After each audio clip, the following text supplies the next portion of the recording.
Habrá que ver hasta dónde llega Lewis Hamilton en los próximos años. Empieza a tener algunos rivales, como Max Verstappen, que dicen que puede ser el nuevo duelo que habrá en la Fórmula 1, como un Sebastián Vettel que no se va a quedar de brazos cruzados porque es un enorme talento, que tuvo un año con altibajos, con algunas buenas, con otras malas, y seguramente va a volver con todo, igual que va a volver Ferrari, y seguramente con algún otro de los pilotos nuevos que vaya saliendo en alguno de los equipos, y sobre todo habrá que ver a los equipos de punta, a ver cómo se conforman. Un Leclerc para el futuro, habrá que ver, esa es otra historia, la que viene, la que no está escrita todavía en la máxima categoría. Con Adrián Puente y con excepcionales notas de Juan Fosaroli que ya van a ver ustedes en este programa. Vamos a hacer este show de la Fórmula 1, Adrián. Bienvenido. Tenemos un quíntuple, ¿eh? Ya había festejado. El clip de Walter y de Mariano fue espectacular porque reflejaba un poquito el festejo de los 5 campeonatos de Lewis Hamilton. ¿Cómo les va a todos? Hola, Fer, ¿cómo estás? Y a mí inmediatamente me remitió a aquel lejano 2012-2013, cuando nos preguntábamos, ¿te acordás? Por aquella oportunidad, sí. Lo que son las buenas decisiones, ¿no? Haberse desarrollado bajo el padrinazgo de McLaren, ¿tenía sentido irse a Mercedes? ¿No? ¿Cuántas veces dijimos que Alonso, entre las cosas que le pasaron, fueron malas decisiones en el medio? De pasar en el equipo que uno suponía podía llegar a funcionar, pero en el momento menos indicado. Y de alguna manera lo pagó hasta ayer nomás.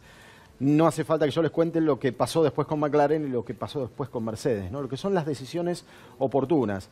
Porque ese traspaso le reportó la gloria del único título que había logrado como un muy joven piloto, pero después el tetracampeonato que se le vino con Mercedes, ¿no? Y es lo que agiganta todavía más su figura, porque es quien en el medio tomó una decisión, se hizo cada vez mejor piloto, indiscutiblemente dándonos y terminando con una temporada que creo ni siquiera tiene comparación con las anteriores, ¿no? No, yo diría que Lewis Hamilton es el campeón de la era híbrida, ¿no? Con el auto de la era híbrida, que es el Mercedes, evidentemente. Desde que funciona e instauraron la FIA, el nuevo reglamento en 2014, Mercedes ganó todos los campeonatos. Uno solo le pudo arrebatar Nico Rosberg, ya saben cómo terminó. Nico se retiró campeón del mundo en 2016, pero Hamilton ganó 14, 15, 17 y 18.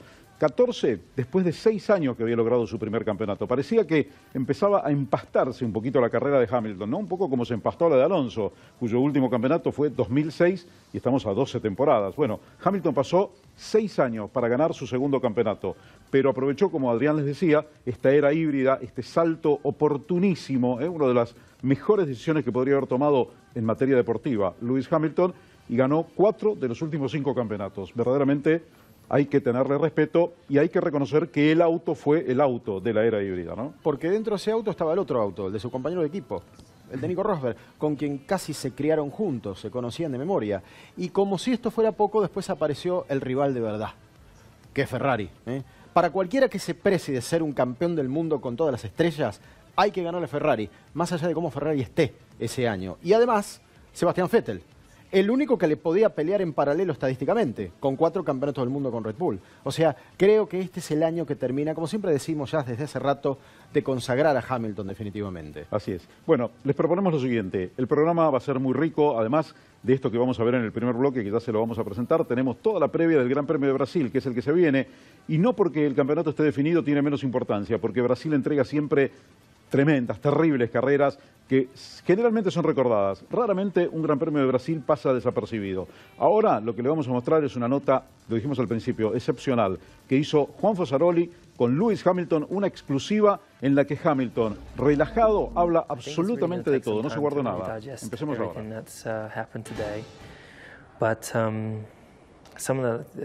I'm just really proud. Like I was just now with my engineers, so we did the debrief. And then we did a toast all together, and we all had a drink together. And James said some of the nicest things about me, but it was just so great to see everyone. You know, everyone just so united. Everyone's worked so hard this year, and everyone's raised their game. And I just want to be the best me I can be for them. You know, when I truly believe I'm a chink in the chain because there's so many of us. And without me, it doesn't happen. Without every single individual, it doesn't happen. The chain doesn't roll, it doesn't move.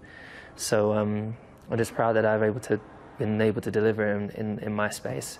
But it's been a long journey with them, you know, 6 years with this team. And from day one, from the day that I decided to join this team, I truly believed that something great was possible with them. And look what we've achieved together. But I think I'm sure tonight I'll get to go to dinner with a bunch of friends, and I'm sure we'll celebrate to some extent. But I just feel content. I don't need anything. I just want to enjoy, harness the feeling, and try to realize what it is that I've just done. Because for me, it's just it's been another day of racing, which I'm really grateful for. But when you think of Fangio, who's for me the godfather of the racing drivers, you know, he had 5 and now I have 5. It doesn't connect in the moment. You know, it doesn't feel real, but I'm very humbled and very just mega incredibly grateful for, as I said, for all the people around me who felt me, because there's been a lot of people along the journey. Bien, en esta primera parte de la nota con Lewis Hamilton, un Hamilton muy agradecido, un Hamilton recordando a Fangio, ¿no? Ese de los 5 títulos, el padrino, como ya lo había dicho en otra oportunidad, Adrián, el padrino de todos nosotros, Juan Manuel Fangio, el primer gran héroe de la historia de la Fórmula 1. Y algo que me quedó de esta nota, de la primera parte, es que él dice, sin mí no lo hubieran logrado, pero sin ellos yo tampoco lo hubiera logrado. Es decir, esa comunión entre piloto, equipos y entre todos, ¿no? Mecánicos, ingenieros, los que cambian las ruedas. Todo tiene que funcionar a la perfección, si no, no sirve, si no, no se puede ganar en estas condiciones tan apretadas el campeonato del mundo. Sin ellos, son ellos. Ese es el equipo. Esta es la foto, en definitiva. Me parece que esto es lo más ejemplificador de lo que decía Hamilton, más allá de Fangio, ¿eh? Hablaba de su equipo. El mismo equipo, Fer, que en los momentos en que el auto no respondía, le cambiaban la estrategia. Sí. Y sobre lo que tuvo que cerrar los ojos y cumplir con esa estrategia, que se cambiaba a mitad de camino, su mérito, hacerlo efectivamente, pero además confiar a ciegas de que lo que le decían, más allá de lo que él veía en la pista, era también parte del camino hacia el éxito. Sí. Y ahí está, de alguna manera, dando el contexto a las palabras que acabamos de escuchar. Mercedes gana no porque tuvo el mejor auto este año, porque tuvo el mejor conjunto, que administró ese auto a pesar de algunas malas condiciones en algunas carreras, ¿no? Y un conjunto con el que a veces estuvo disgustado Lewis, sí. Porque recordamos algunos Team Radio en algunas carreras donde no estaba conforme con las gomas, donde no estaba conforme con la estrategia, donde le reprochó al equipo, no tendríamos que haber parado antes, en alguna carrera donde Vettel le había sacado ventaja, en la era o en la parte del campeonato donde Ferrari y Vettel estaban más fuertes todavía que Mercedes, porque yo no me creo eso que dice Vettel ahora de que nunca fueron los más fuertes. En un momento del campeonato Ferrari tenía el auto, tenía el mejor auto, y Mercedes, dicho hasta por Toto Wolff, tenía que ir corriéndolo de atrás a Ferrari. Después las cosas cambiaron porque las evoluciones de Mercedes fueron mejores y porque Ferrari se empantanó allí en algunas decisiones, pero en algún momento del año, en la primera mitad, Ferrari tenía un mejor auto, un poquitito, no mucho, no era aplastante la diferencia, era apenas, pero comparado con los años anteriores, donde era Ferrari el que corría de atrás, se notaba esa diferencia. Bueno, este equipo con el que Hamilton alguna vez tuvo alguna pequeña discusión, pero son las cosas que pasan en todo, ¿no? Nosotros cuando armamos los programas a veces también, uno piensa una cosa, otro piensa otra, logró plasmarse, como les decía recién Adrián, y donde lo refleja, como lo refleja Hamilton en la nota, como el mejor equipo en esta temporada dificilísima, 2018 de la Fórmula 1. Una temporada que es diferente, bastante diferente a todas las anteriores, porque la lucha Mercedes-Ferrari la mantuvo viva hasta el final, hasta el momento en que los errores de Ferrari fueron tantos que la balanza se volcó inexorablemente para Mercedes. No sé si estará atrás de la bandera, pero debería estar Bottas. Sí, ¿no? Me parece que es un elemento distintivo de este año. Siempre prescindió a su compañero de equipo. Lo busco y no lo encuentro, ¿eh? Acá no está. Debe estar tapado. Está atrás de la bandera, muy probablemente. Pero fue clave para que también Hamilton pudiera festejar. Sí, sí. Sí, un gran compañero que sumó puntos y sobre todo que le restó puntos a los rivales, ¿no? Porque los puntos que le restó a Kimi Raikkonen, a Sebastián Vettel, supo cómo aguantarlos, tenía arma también para hacerlo, pero lo hizo bien. Vamos a ver la segunda parte, hay varias, ¿eh? Lewis Hamilton, un Hamilton reflexivo, un Hamilton que después de consagrarse campeón siguió con el mismo nivel de comportamiento que antes, donde ya venía en esa onda, como decimos nosotros, esa onda zen, así tranquila, sin meterse en demasiados problemas, que lo llevó justamente a este logro. Mírelo. Well, honestly, I never stopped believing. That's just how I'm wired. So I truly believed from the beginning of the year that we could, even when we had the difficult races. A difficult race would have been China. A difficult race would have been Montreal, and there'd been several.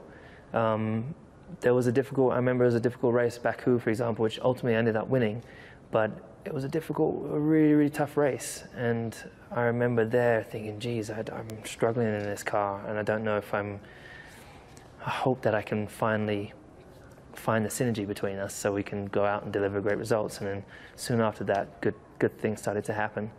But I never for a moment lost doubt or lost belief within this team, in my guys or in myself. So, but of course there was a point in the year where took a breather after Hungary, came back strong, you know, came back with the whatever we want to say, with the right hook, whatever it is, just pounding away great results from that weekend with strengths from all of us. And I'm just so happy that, you know, you could definitely come away from that break and not perform well and make mistakes.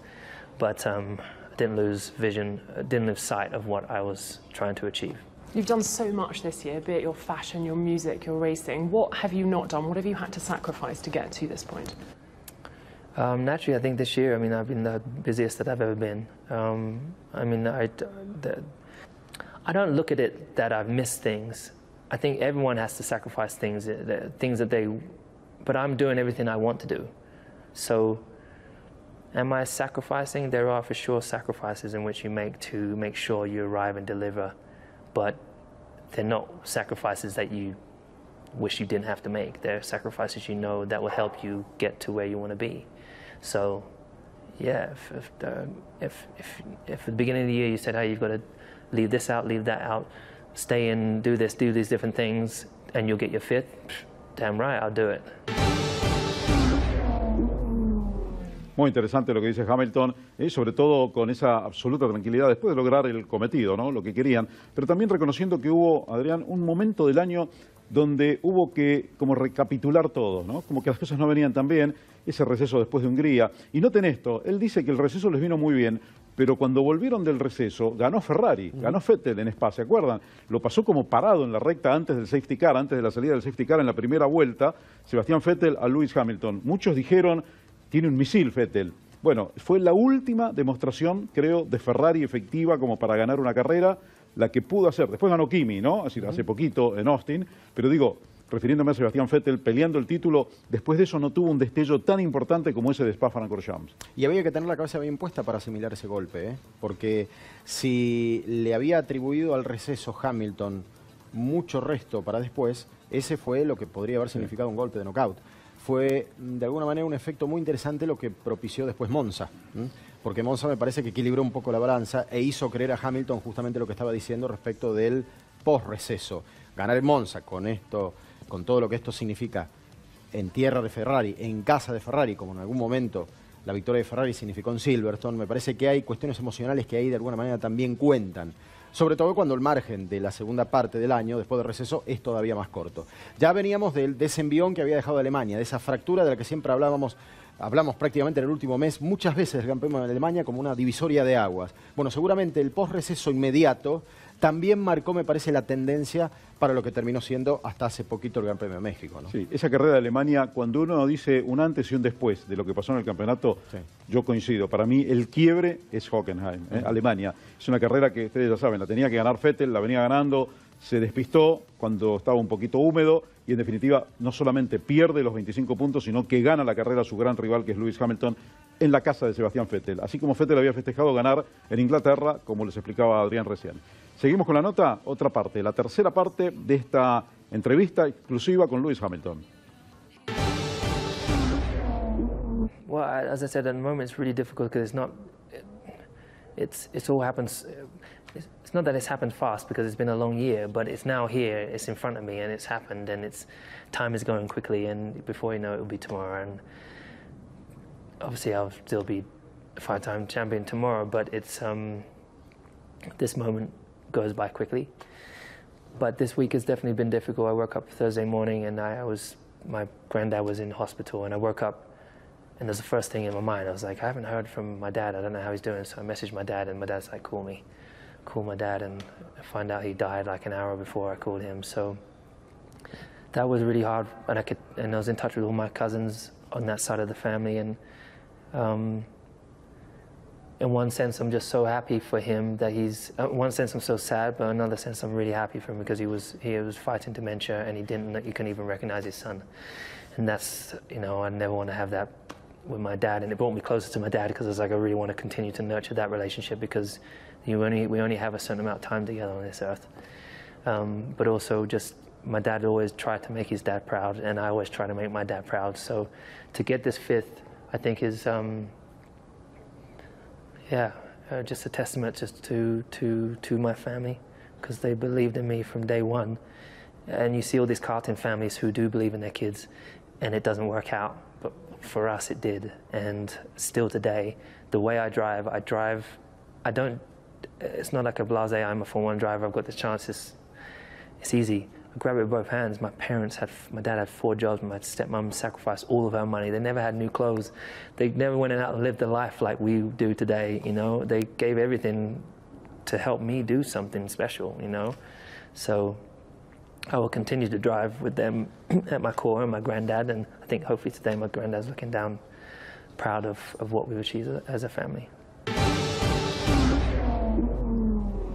Bueno, lo vieron ustedes, un Hamilton muy emotivo, muy emocional, hablando de la familia, hablando de lo que los pilotos casi nunca hablan, de sus sentimientos, de sus seres queridos, padre, abuelo, hasta de la madrastra, habló recién Lewis Hamilton, ¿no? Un Hamilton emocionado, con lágrimas en los ojos, y no por el logro que había tenido, sino porque ese logro significaba justamente esa devolución por todos los sacrificios que la familia había hecho por él, para que pueda llegar a este momento, a este lugar de 5 títulos que solamente Fangio hace muchos años, hace muchas décadas, en los 50, y después Michael Schumacher a principios de los 90 alcanzaron, ¿no?, los 5 títulos. Como les dijimos, ya saben todos que Schumacher siguió 2 más. Bueno, habrá que ver hasta dónde sigue Lewis Hamilton y hasta dónde se lo permiten, Adrián, los rivales, los que están y los que vienen avanzando. Sin dudas, el primer escalón de confianza que le da la familia a Lewis Hamilton, ¿no? Porque en definitiva uno como padre, cuando inmediatamente tiene que pensar en el desarrollo de su hijo, lo piensa en un ámbito estudiantil, claro, en un ámbito secundario, terciario, universitario. Hay que asimilar el golpe del hijo que te diga, yo quiero correr autos, y acompañarlo en esa lógica, cuando todos sabemos que tenés más que perder que ganar. Pero evidentemente la familia jugó un rol emocional, económico hasta donde pudo, sentimental, fundamental, más allá de todos los méritos que tiene Lewis después como piloto, y la centralidad y el esfuerzo y la rigidez y el profesionalismo con el que se ha desarrollado la figura de Lewis Hamilton, a pesar de que muchos creen que es solamente un glamoroso de la Fórmula 1, ¿no? Un hombre que ya está mucho más allá de los límites deportivos, pero debe ser el primer profesional de todos para llegar a 5 campeonatos del mundo. Sí, si hay algo que creo que aprendimos este año de este quíntuple campeón del mundo, Lewis Hamilton, es que está mucho más allá del glamour. El glamour es un pedacito de su vida, un pedacito de su mundo, le viene bien a él, a la Fórmula 1, que la lleve a otros ámbitos, pero hay una persona, un ser humano atrás, que es el que vimos recién. Es decir, este Hamilton que, como muchos campeones han hecho, empezaron odiados por mucha gente y después fueron ellos mismos cambiando y haciendo cambiar un poquito a la gente, no solamente con sus logros, sino también con su cambio en la personalidad, su mejora en la personalidad. Y bueno, todo eso es lo que siempre queremos los que estamos alrededor, ¿no? Es decir, que poder admirar de alguna manera a los grandes campeones, no solamente por los logros deportivos. En definitiva, es lo que está consiguiendo ahora Lewis Hamilton. Con los festejos de Hamilton, nos vamos a ir a la pausa. En el próximo bloque ya venimos con la actualidad pura, lo que viene la próxima semana. Gran Premio de Brasil, estaremos con todo el equipo de Fox Premium y Fox Sport en Interlagos para cubrir y llevarles de la mejor manera posible este Gran Premio brasileño, que es el anteúltimo ya de la temporada. Pausa, ya venimos. El siguiente...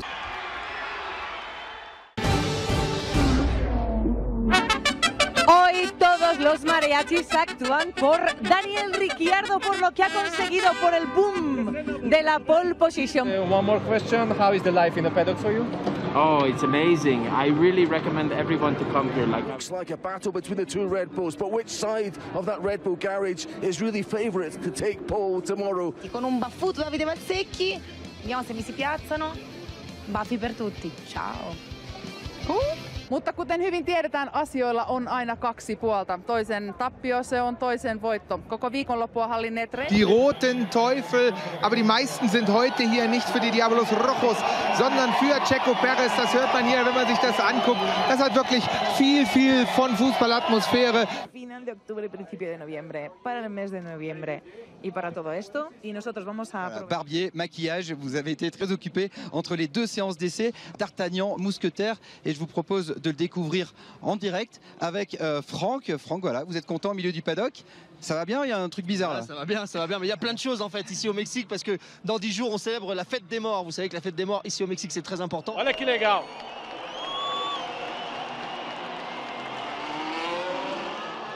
Deu para perceber, gente, qual que é o clima? Foi a primeira passagem do Sérgio Pérez por aquí. Pues lo veremos, así que no perdáis detalle y os lo contaremos de nuevo en el Día en las Carreras.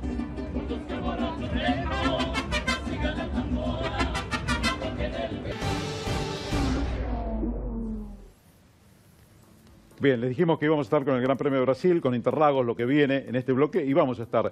Pero antes teníamos que mostrarles esto, ¿no? Porque les había mostrado un pedacito muy chiquitito con nuestros colegas de canales de televisión, Adrián, de todo el mundo. Vimos acá a Ebel de Alemania con el sombrero mexicano y con esa camisa, y hablando de Checo Pérez y los Diablos Rojos, pronunciado medio en alemán, como dijo él, y a muchos otros colegas, ¿no? De distintos países que vivieron una fiesta verdaderamente increíble. El Gran Premio de México fue eso, una fiesta. Ese eslogan, ese término, empleando también con la F1 la palabra fiesta que tiene México, nunca mejor puesto, nunca mejor conseguido que para este Gran Premio verdaderamente extraordinario, que yo creo que se va a volver a ganar el premio este año, ¿no? Porque lo que hicieron ahora, les cuento una pequeña intimidad. Estábamos abriendo el programa o haciendo la previa con Adrián, con Chacho, en un balcón, enfrente a los boxes, muy cerquita de nuestras cabinas de transmisión. Teníamos 3 cabinas y de repente empezamos a escuchar a Plácido Domingo cantando el Cielito Lindo popular de México. No estaba anunciado, casi nadie, creo que nadie sabía que iba a estar Plácido Domingo. Fue un impacto y se lo dejamos en la previa para que lo escuchen porque verdaderamente valió la pena mezclar un poco la Fórmula 1 con la vida, porque eso era la vida. El famoso as en la manga que tenía la organización del Gran Premio de México y era justamente Plácido Domingo. Y ustedes se fijaron, ¿no? Se puede hacer un compendio de lo mejor del Gran Premio de México sin mostrar la carrera. Sí. Además hubo una carrera, pero México, por afuera y en el entorno de la carrera, tiene vida propia.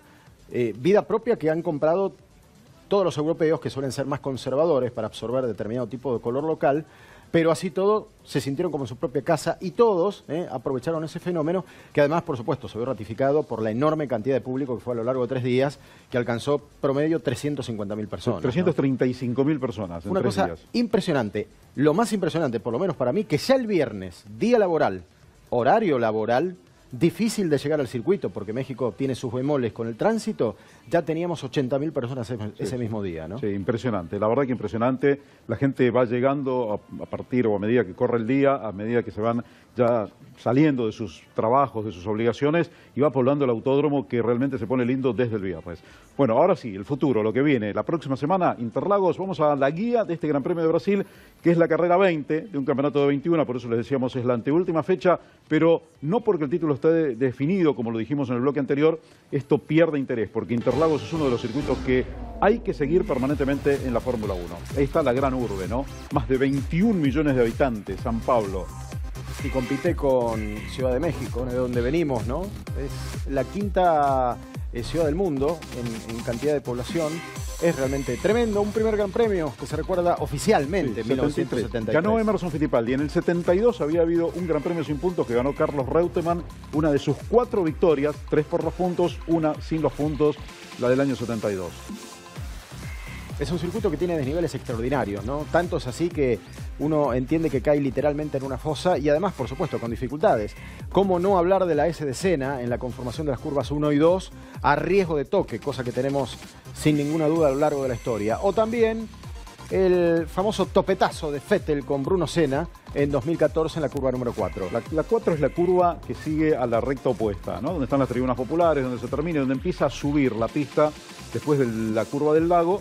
Va para la Herradura, Laranja, Pico de Pato, en fin, Mergullo, todas las curvas que componen un Interlagos que pasó a ser uno de los circuitos remodelados que quedó bien, absolutamente bien, que tiene una pista verdaderamente maravillosa. Y allí tenemos el primer sector en amarillo, donde se destaca la S de Senna, la parte más alta del circuito, fíjense si no, ahí se describe por arriba de los 40 metros y después literalmente cae en una fosa con 2 zonas de DRS bien diferenciadas, una en ascenso, la que hace al sector número 2, con este tipo de maniobras que pueden llegar a propiciarse. Bueno, miren, ahí se puede pasar por distintos lugares, se puede pasar por adentro, se puede pasar por la línea externa, es ancha la pista y hay una frenada violenta en la que se pasa de 305, 310 kilómetros por hora a 70, que es la S de Senna.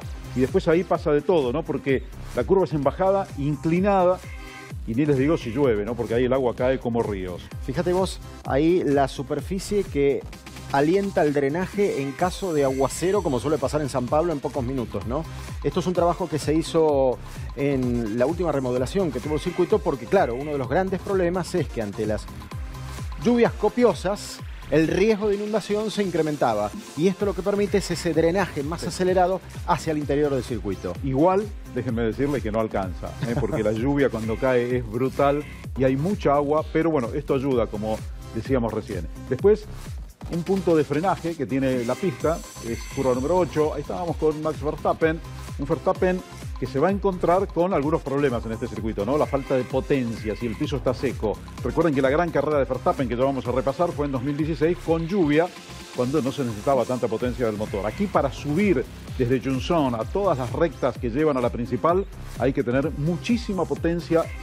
La pista es absolutamente en subida, es como subir un cerro, como trepar un cerro, y ahí se necesita potencia del motor. No doblan igual Verstappen que Grosjean. Fíjate vos, hay un leve movimiento diagonal de Grosjean al entrar a este sector, donde todo el circuito o el resto del circuito te queda arriba. Es la parte más profunda del circuito de Interlagos. Bueno, ahí están, la curva de la Laranja, después viene Pinheirinho, después viene Pico de Pato, un poquito allá arriba a la derecha, la 8 es de la Naranja, Pinheirinho es la que está a la derecha, el curvoncito a la izquierda, la 9 y la 10 es Pico de Pato. Y después van a Mergulho, que ahí no está en la imagen. Todo ese sector es muy, pero muy técnico. Es un sector que, bueno, en el que hay que tener un compromiso de chasis muy, pero muy bueno. Ahí priva más el chasis que el motor. El problema con el motor viene después de lo que tenemos allá a la derecha, que es Junção, donde empieza a subir la pista. Aquí es técnico, de baja velocidad, 83 kilómetros de hecho, una zona muy resbaladiza si está lloviendo, porque todo el agua va en esa dirección. Y aquí empieza a hacer lo que vos decías, la importancia del motor por una trepada fabulosa, que recuerda, ¿por qué no?, una trepada semejante a lo que es Austin, ¿no? Terminando haciendo cumbre en la curva número 1. Esa curva Junção se llama así porque es la unión de las dos pistas, la nueva y la vieja, que venía desde el lado derecho. Ahora ya prácticamente no se ve, pero allá se ve, ¿ves? Donde se unen la pista, donde estaban los autos estacionados. Bueno, el viejo circuito de casi 8 kilómetros pasaba por ahí. Y esta es la curva más rápida, 327 kilómetros por hora. Después, lo decíamos, cuando se llega a la S de Senna, se llega a una velocidad brutal. Yo les dije 310, bueno, estos autos van a llegar a 330 kilómetros por hora y van a tener que desacelerar a 70. Ahí está la detección del DRS, la zona 1. Un circuito técnico, un circuito muy, muy bueno, que además tiene casi siempre algún problema climático que hace que las carreras sean más dramáticas. Lo interesante del primer sector de DRS, más allá de su extensión, que son 450 metros, es que empieza a bajar la pista. Y esto, de alguna manera, naturalmente, el auto descarga una velocidad justamente hacia ese sector y alienta a uno de los primeros sectores, o por decir concretamente el segundo sector importante de sobrepaso, claro, cuando empieza la vuelta. Ese DRS1 era la recta opuesta, que no es tan larga, ¿no? Por eso tenía esos 450 metros. Esta es la recta más larga. En realidad es una sucesión de rectas con unas curvas que se toman como se sigue acelerando. Ni siquiera se levanta el pie del acelerador, y por eso van a ver ustedes hasta dónde llega este otro DRS, que ya supera los 500 metros. 550 metros, y lo que viene después es brutal. Es la frenada en la S de Senna. Estos son los cordones nuevos que están poniendo, con las bananas disuasorias atrás y paralelas al cordón, no perpendiculares como vimos en Austin, por ejemplo, algo que no nos gustó y que ya lo comentamos en su momento. Otra vez los famosos topes, como aparecieran en la primera curva del Autódromo Hermanos Rodríguez, pero que también hacen su presencia aquí en el lado interno de las curvas de la parte inferior del circuito. Ya había entrado el sector número 2. Bueno, y ahí tienen la S de Senna, esta es la recta opuesta, la curva o la vuelta a super velocidad, toda la zona trabada, y ahí completando la vuelta. Y después esta comparación entre Valtteri Bottas y Sebastián Vettel en la Q3 del año pasado. No es una comparación menor porque Bottas logró la pole y Vettel después iba a lograr la carrera, así que están los dos grandes protagonistas del fin de semana. Llegará el momento después de hacer las apuestas. Hoy no está Chacho, Chacho López, que está trabajando para Central Fox Nitro Industria, pero bueno, lo vamos a tener seguramente el fin de semana ya en Brasil y haremos las apuestas en su momento. Ahí están los parciales, cómo iba ganando Bottas en algunos, Vettel en el otro, pero Valtteri, como les decía Adrián, va a ser la pole, hizo la pole en 2017, y después Sebastián Vettel fue a la victoria en la carrera. Está abierto el Gran Premio de Brasil, puede ganar Ferrari, puede ganar Mercedes, difícilmente pueda ganar Red Bull, salvo que llueva. Si llueve vamos a tener una remake de lo que pasó en 2016. Pero si Red Bull anda bien en este circuito, en piso seco, va a mostrar que el motor Renault evolucionó. Y Renault será un candidato también para el próximo año, por lo menos para buenos parciales. Fíjense cómo Ferrari se quedaba con el pico de pato entero prácticamente, que es la zona más trabada del circuito. Lo que habla de la lógica del año pasado. No tiene por qué ser la de este año, atención, porque Ferrari ganó mucho en potencia y este último sector incluso puede ser a su favor. Pero el año pasado le quitaba ahí 38 milésimas Valtteri Bottas a Sebastián Vettel. Nada, menos de 4 centésimas, esa fue la diferencia. Y así los sectores, toda la parte trabada era de Ferrari, la parte veloz era de Mercedes, ahí quedó clarísimo en ese gráfico. Bueno, y ahora otro tema importante, neumáticos. Miren, elegimos algunos, Hamilton, Raikkonen, Verstappen, Pérez, Stroll, Alonso. Hamilton, Verstappen iguales, un medio, 3 blandos, 9 superblandos. Un poquito más conservador, Raikkonen, 2 medios, 3 blandos y 8 superblandos. Y vemos que usa 4 blandos Fernando Alonso, por ejemplo, claro, sabiendo o pensando por dónde puede sacar un poquito de ventaja a McLaren, un McLaren que está terminando en el subsuelo prácticamente, y tiene la menor cantidad de superblandos, por lo menos en esta elección, para el Gran Premio de Interlagos. Me aporta Mariano que Vettel va igual que Hamilton, con esa elección, un medio, 3 blandos, 9 superblandos, y Bottas muy parecido a Kimi Raikkonen, parecido, él tiene una pequeña diferencia entre los blandos, que tiene 2, y 9 superblandos Valtteri Bottas, que acá no figura en este gráfico. Pero bueno, ahí teníamos también a los demás, Checo Pérez, 1, 4 y 8, y este es el clima. Hay poca posibilidad de lluvia para el domingo, apenas un 20%. La temperatura va subiendo entre viernes y domingo, fíjense, de 22 trepa a 27 el domingo. Y miren la probabilidad de lluvia, está depositada más que nada en la clasificación el día sábado, 20, 50 y 20. Y después la humedad siempre arriba del 65%, prácticamente sin distinción en las 3 jornadas. Pero esto hay que decirlo. San Pablo puede dar una sorpresa en cualquier momento, bajo cualquier circunstancia, si cambiar la lógica, cualquier día, ¿no? Yo a ese pronóstico te creo un poquito, Si lo tomo así, lo tomo con pinzas, porque San Pablo es como Spa para esto. Es decir, no tiene el mismo clima, pero sí tiene la misma variabilidad climática que tiene Spa. Con otro clima mucho más húmedo que Spa es más seco, lo que tampoco impide que llueva, ¿no? A cada rato en Spa, como también lo vemos todos los años. Y en Brasil nos llevamos unas sorpresas verdaderamente increíbles, porque es una zona de mucha condensación de humedad. Hay muchos lagos, por eso el circuito se llama Interlagos. Los lagos son muy grandes, no está cerca el mar está a unos 90 kilómetros para el lado de Guarujá, pero con esos lagos que condensan permanentemente y la humedad de San Pablo se forman lluvias imprevistas, así que tómelo con pinzas el pronóstico. A lo mejor tenemos una carrera con lluvia, o a lo mejor brilla el sol desde el principio hasta el final. Lo veremos, lo vamos a saber, estaremos ahí para contar. O te cambian el medio. Sí. En el mientras tanto también puede cambiar. También hubo carreras, La del claro. 93 arrancó con sol, en la lluvia ganó Senna y terminó con sol ganando Senna, una carrera que no la podía ganar, pero por la lluvia del medio. Así es Interlagos. Nos vamos a la pausa, venimos enseguida, tenemos más aquí en el show de la Fórmula 1, no se lo pierda. Amigos, seguimos en el show de la Fórmula 1, previo a Brasil. Miren la torcida. ¿Saben qué pasaba? Gran Premio de Brasil 91, ganaba Senna. Un triunfo emotivo porque tuvo un problema, se le quedó la caja trabada en sexta velocidad. Y las últimas 20 vueltas manejó sosteniendo la caja y sosteniendo el volante firmemente porque no tenía ni cómo hacer rebajes. Tuvo que frenar, el freno aguantó. Pudo ganar la carrera. Mansell era gran rival, después Mansell iba a tener problemas. Esta carrera la pueden ver completa esta semana a partir del miércoles en Fox Sport 3. La hemos grabado con Pablo Viñone para que no se pierdan esto que fue histórico en la máxima categoría. Hacía un trompo Mansell y después se quedaba inmediatamente abandonando con un problema. Senna parecía que tenía el camino libre, llevaba muchísima ventaja, 42 segundos sobre Patrese, pero después se trabó la caja en sexta, y con la caja trabada en sexta en ese circuito, Adrián, hay que andar, Y en esa circunstancia, Fer, parecía que llegaba otra vez una nueva frustración de Senna en su propio país, ¿no? Con todo lo que le había costado, a pesar de ser candidato, llegar a la victoria. Y parecía que otra vez la expectativa se quedaría allí, pero claro, aparece la lluvia salvadora, ¿no? La lluvia salvadora en la última vuelta y media, cuando Patrese venía descontando de a 4 segundos, y cuando apareció la lluvia, Senna, aún con la caja trabada, pudo mantener la diferencia de 2 segundos, .9 para ganar sobre Ricardo Patrese. Miren, ahí está George Ramírez, Ron Dennis, y ahí estaba Senna, que no podía bajar del auto. Tuvo que ir el doctor Sid Watkins a ayudarlo, a atenderlo. Le dieron calmantes y después en el podio apenas podía subir la copa con un gran esfuerzo después de intentarlo un par de veces. Eso era Brasil 91.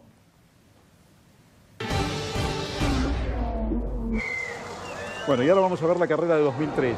La lluvia que siempre, o casi siempre, está presente y que marca tanto este Gran Premio de Brasil, ¿no? Porque pasa de todo. Fíjense, ahí se iban despistados. Miren los autos, ¿no? Con la lluvia en la bajada. Apenas los podían mantener y no se salvaba nadie, prácticamente.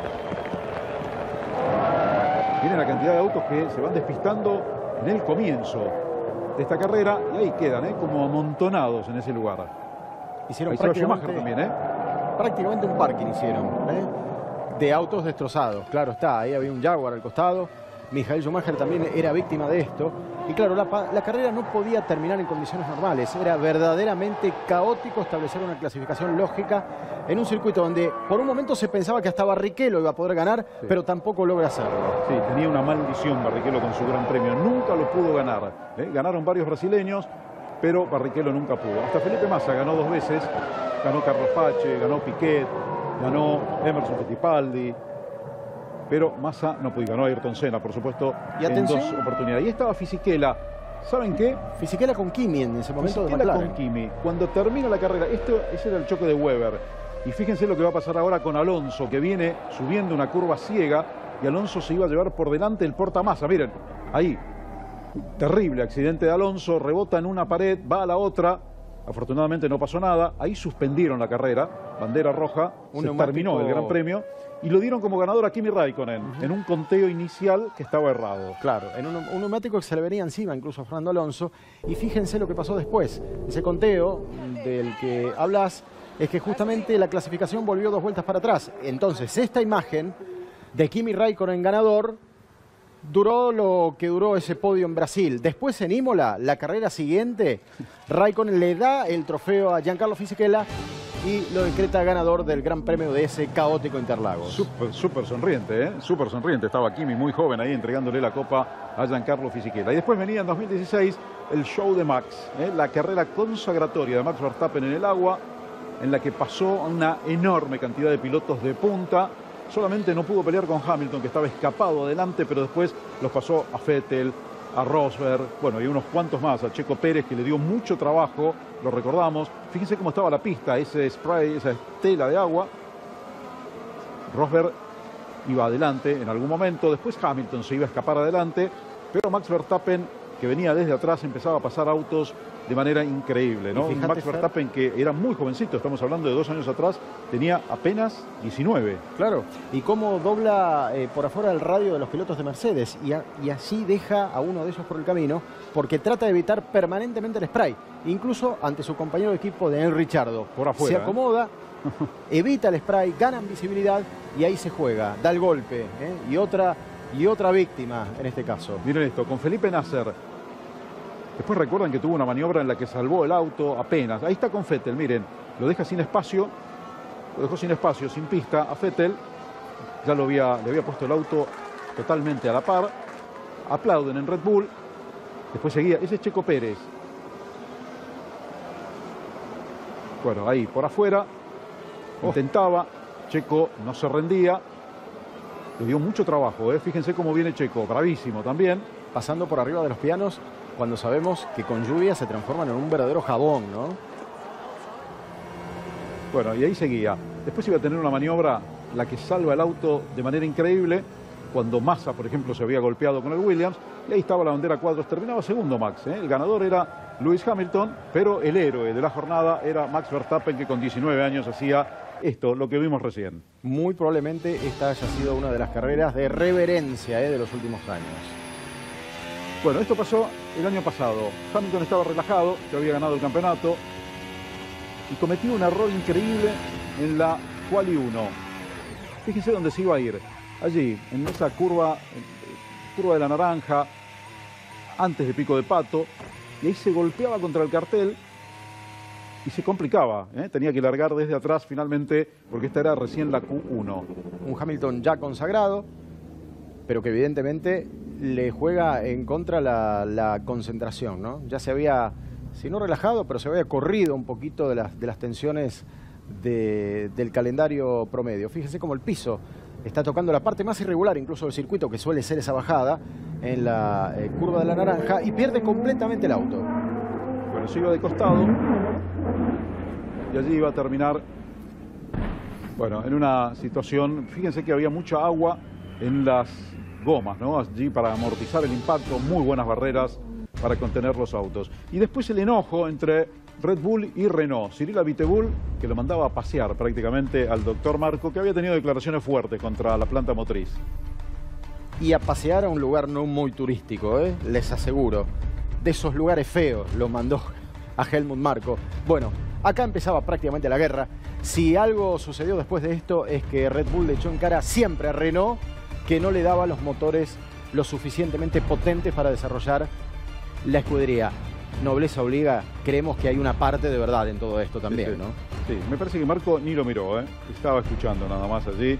Todo lo que Abiteboul, descargándose, le decía, durísimo. Son dos personajes muy duros de la Fórmula 1, que todavía están, cada uno en lo suyo. Y ahí se fue. Enojado, le dijo todo lo que le tenía que decir y después se fue. Ahí un poquito más aliviado seguramente Cyril Abiteboul y Marco con la cara de póker. Sí, pero les quedaba un año más de contrato todavía. Ese era el problema de ese momento, ¿no? Que es este, ¿no? Este que están viviendo ahora. Desarrollar todo el auto con esto, ¿no? Sí.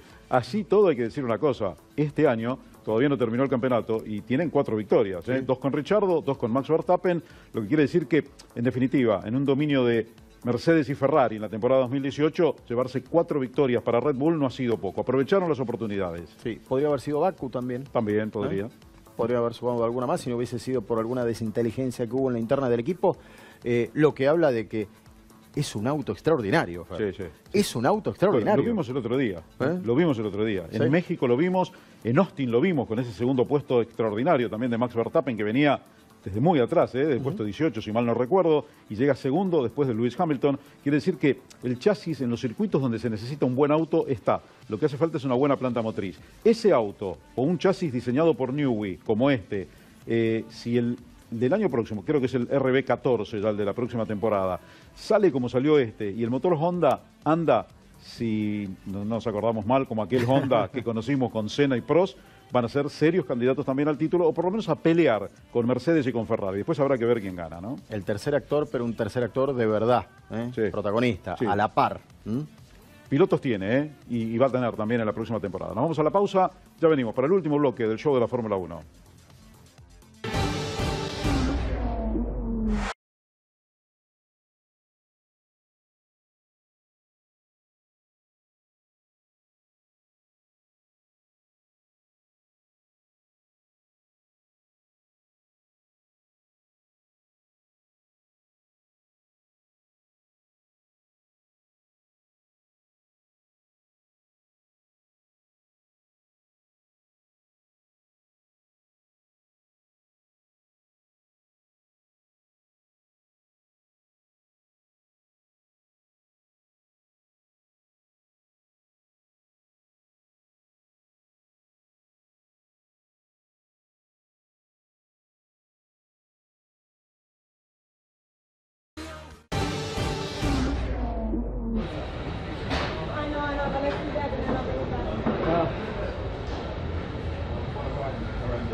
Holy shit, man.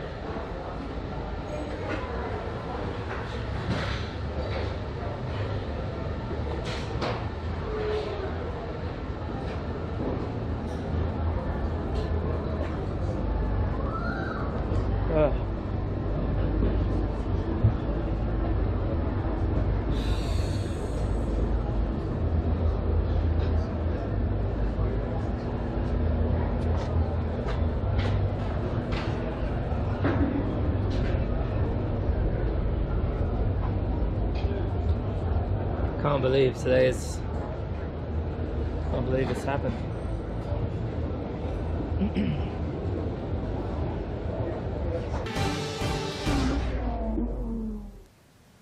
Bien, última parte del show de la Fórmula 1. Volvimos con el quíntuple campeón del mundo de la actualidad, Lewis Hamilton. Un Hamilton que después de ganar la corona paseaba por la parte interna de su VIP, de la parte que tiene Mercedes justamente del hospitality para sus pilotos, para sus invitados. Y lo decía, no lo puedo creer. Un Hamilton que estaba reflexionando, estuvo en silencio buena parte de este pequeño tape que les mostramos recién, y como asimilando lo que acaba de lograr, ¿no? Porque a veces cuando uno logra algo que desea demasiado, hay que tomarse un tiempito, ¿no? Como para decir, bueno, pasó por suerte, ¿no? Y eso es lo que creo que estaba haciendo Lewis Hamilton. Sí, y buscar la soledad, buscarse a sí mismo para tratar de asimilar ese momento. Mirar al cielo, cada uno invoca lo que quiere en ese momento, ¿no? O lo que cree o lo que considera. La mística aparece mucho en algunos relatos de Lewis Hamilton, pero se fue a buscar el fondo, el lugar incluso que nunca se ve, la parte de atrás del Hospitality, para encontrarse consigo mismo y asimilar el 5º campeonato del mundo, nada menos, ¿no? Bueno, no sé a ustedes, a mí, por lo menos, y creo que lo vamos a compartir, Adrián, esta Fórmula 1 que muestra la faceta humana me gusta muchísimo. Me gusta más que la de los pilotos esos que se enfundaban el buzo o el Nomec, como le dicen en México, se bajaban la visera del casco y uno no sabía qué emociones tenían o qué les pasaba ahí a flor de piel. Verlos de esta manera los hace más humanos. Nos vamos, se terminó el programa, nos vemos en Brasil, Adrián. Nos vemos en Brasil pensando en una victoria de Kimi Raikkonen, Fer, para este fin de semana. ¿Por qué no? Me parece que Ferrari va a tratar de acomodarse bien en el podio y decir, no salimos campeones, pero quedamos los dos atrás de Lewis Hamilton, ¿no? Sí. Como podio anual. Habrá que ver. Creo que hay varios candidatos, ¿eh? ¿Sí? Creo que sí, hay varios candidatos para esta carrera. Lo vamos a ir viendo el fin de semana. Amigos, bueno, el jueves circuito, ¿no? Circuito Fox Sport. Con los anticipos ya de lo que puede ser Interlagos. Mucha suerte con el programa. Gracias. Y bueno, estaremos viajando para cubrir el Gran Premio de Brasil con todo el equipo, como hicimos en Austin y en México. Amigos, gracias. Aquí termina el show de la Fórmula 1. Se viene la penúltima fecha del Campeonato Mundial. No se la pierda.